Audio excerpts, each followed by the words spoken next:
We stopped when I was explaining that when Wagunda had killed Riaga, Ruoth Nyasaye Obong'owere Nyakalaga was not pleased with him. And so Ruoth Nyasaye Obong'owere Nyakalaga put a sign on his forehead, 7 signs of the cross using the blood of his brother he had killed on his forehead, because the sign of the cross and blood were the symbols and signs used by the devil, Obel, Lucifer, and the other 6 devils in Puoth Mudho. And so Wagunda joined the 7 fallen angels. Obel had married one of the fallen angels and had children. The 2 other males, the other 2 male Juchiende or devils, had also gotten married to some other 2 female devils. So there was one that had remained. That is the one that Wagunda now married. They gave birth to their children, white like them. Now, what happened in that land called Puoth Mudho? Of course, Puoth Mudho is currently found in the areas of Persia and other areas.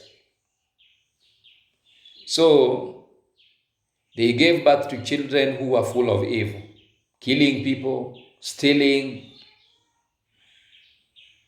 accusing people falsely, forging things, grabbing things, trying to compete with Nyasaye Obong'owere Nyakalaga, full of jealousy and hatred for other beings.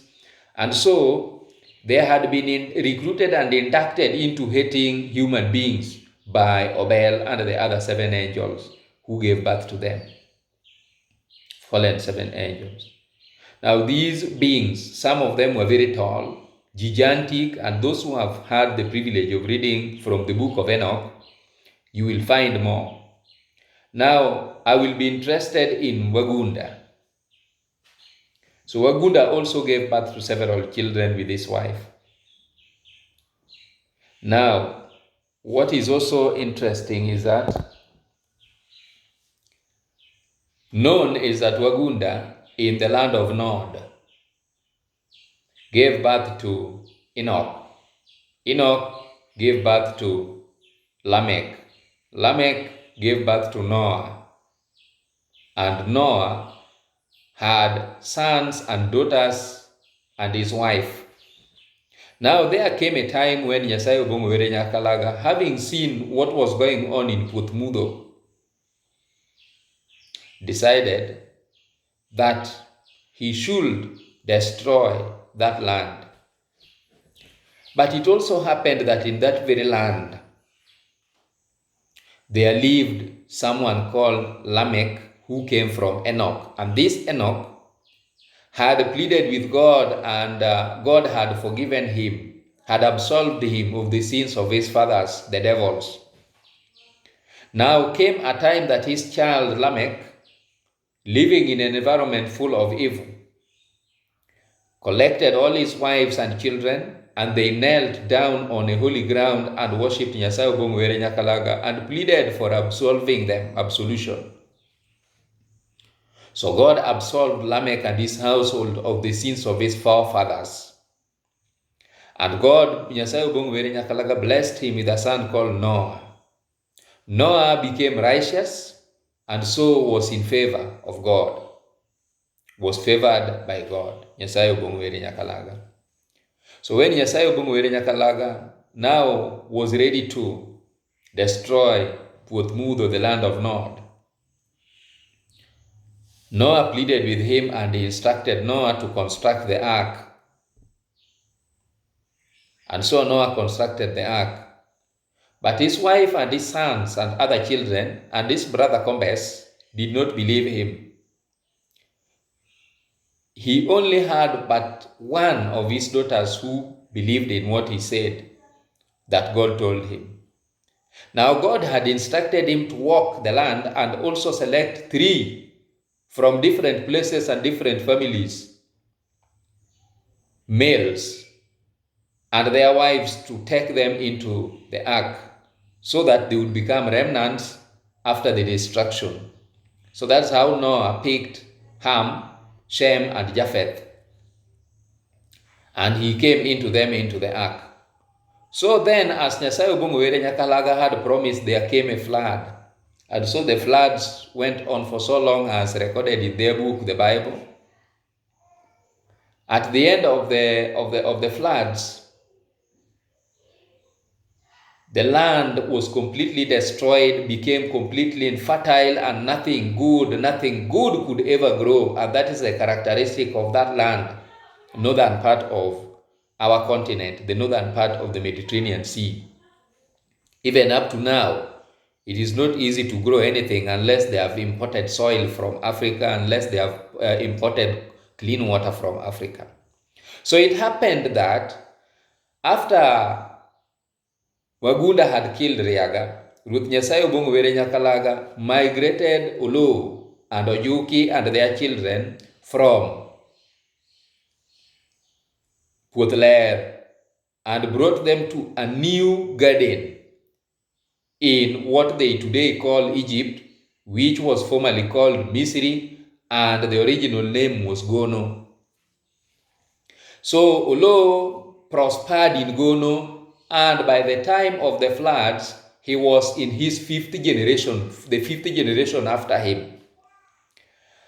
And during that time, Nyasaye Obong'owere Nyakalaga had nominated one of his great-grandchildren to take after him and inherit the throne of Nyasaye Obong'owere Nyakalaga on Pinyidiri from him.